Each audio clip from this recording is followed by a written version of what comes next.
All right, you guys may have seen this video by now. Former President Trump going viral, filmed teeing up at a golf course in California, and he teased his 2024 presidential run. Take a look. We'll be lucky if we're up. We got it. Oh. First on tee, 45th President of the United States. 45th and 47th. 47th. Yes. I love that. Mr. Donald Trump. Ladies and gentlemen. Trump Big national. T-box energy there from the former president. The current commander-in-chief struggling, doing a little better today, but this was yesterday, struggling to string a sentence together. But I might point out, when I went to Dearborn, driving that, was up there. I don't know, man. All right, let's welcome in now host of the Rubin Report, Dave Rubin. His next book, Don't Burn This Country, comes out in April. It gets closer every single week we promote it. Dave, great to have you with us. John, before we get going here and talk about Trump, I just want to say, in light of your previous segment, I just want to thank you and all the Newsmax people for having me on, despite being a white man. Yes. I know I am not a black woman. Joe Biden is only going to choose a black woman. And I just want to thank you, John Bachman, for still considering me to be a guest on this show. So thank you very much for that. I appreciate it. We want the guests on this show to look like the country, Dave. It needs to, diverse cast of characters. But which one of those two men would you feel more comfortable making a lifetime appointment? The Biden thing is, it's boring because it's depressing and no one really wants to see what we all see. The president of the United States is the guy that's the pilot of the plane that we're all in. And you want the pilot to be qualified. You want the pilot to have his mental wherewithal and to know what he's doing. And it's just very obvious that this thing is breaking down more and more every single day. And they're losing the ability to control it, right? Too many of these videos leak out all the time. Too many of these press conferences end where he says, ooh, I'm not supposed to ask questions. They don't want me to talk, or he stammers, et cetera, et cetera. That being said, Trump, he made an interesting comment there. Okay, he was 45, we get it. Biden's 46. He wants to be 47. Well, Trump has to answer one big question before he could get support from someone like me, who did support him last time, which is that if you truly believe that there were shenanigans in the election last time, well, then what have you done, or what are your people doing to ensure that that wouldn't happen again? If that is what you believe, then how could you run again if nothing has been done to address that? I mean, that seems like the real elephant in the room here. So we'll see what happens with the Republicans, but that really is the only issue, if that's what he believes. Again, that's separate from what either happened or didn't happen. But if that is his belief, which is what we've been told it is, what are you going to do? So I think he has to address that, and then I think things can shake out a little bit more. You bring that up, Dave, but I have this conversation with so many people offline. They don't want it to be on the news, but they say, look, talking about 2020 is one thing, but, this election integrity issue is so important for the future and future elections, and they want to know what Donald Trump is doing to make sure, because so many people are working on that issue. He's talked about it, but they want to know like or want to know. By the way, John, let me just say one other thing on this, which is that, Biden is so weak at this point, and the approval ratings prove that, and all the problems we're having between the supply chain and inflation and everything else, that in some ways Trump running, that's going to energize the left base, which is very depressed at the moment, right? There's very few people right now that are going, boy, this Biden guy is great, knows what he's doing, things are going well, this is really fantastic. There's almost no one saying that, even the hardcore Democrats. But you would inflame those people by having Trump run. I'm not saying Trump shouldn't run, right? Like, we still don't know where things are at. I'm here in Florida now.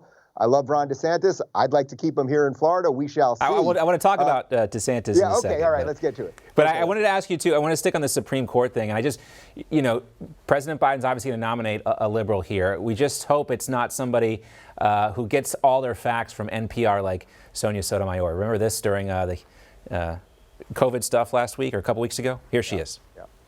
We have hospitals that are almost at full capacity with people severely ill on ventilators. We have over 100,000 children, which we've never had before, in serious condition, and many on ventilators.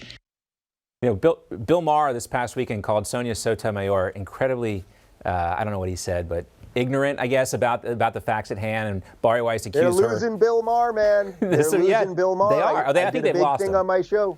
I did a big thing on my show about it this week. It's like, Bill Maher, you get it now. You're really starting to get it, Bill Maher, but you got to start voting the right way, too. That's a secondary issue. As for what Sotomayor said there, I mean, no, there aren't 100,000 children on ventilators in serious condition.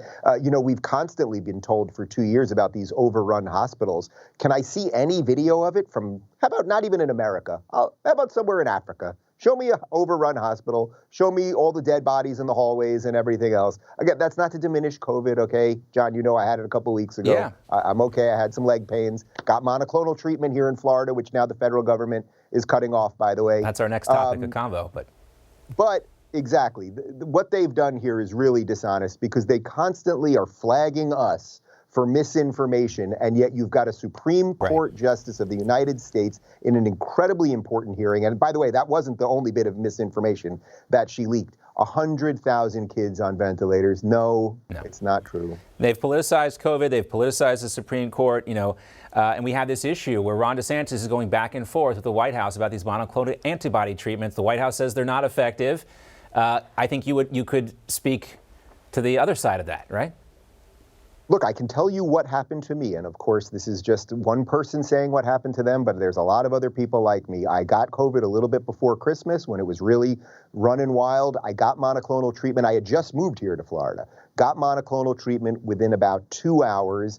And I had about 3 days of leg pains and a sore throat. I'm not vaxxed. That was my own personal choice. And I believe in personal choice. I don't believe in mandates.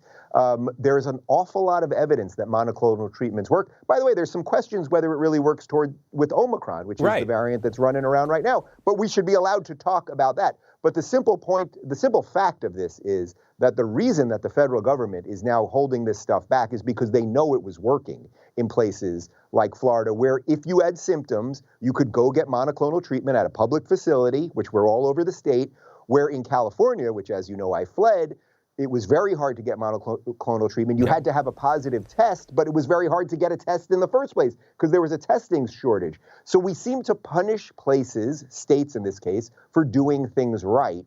And that's why we've got to fight these guys at every level whatsoever. We do. And, if the monoclonal antibody treatments aren't effective against Omicron, what are we supposed to take away from the vaccines? Obviously, they're not stopping the spread either. Ooh, John, you're trying to get us kicked off the airwaves. Maybe we'll have to keep this one on Rumble, Dave. This one can only go on Rumble today. And also, Mark Halpern, I want to get your take on this real quick. We only got a couple seconds here, but Mark Halpern is telling us that Dr. Fauci's days could be numbered.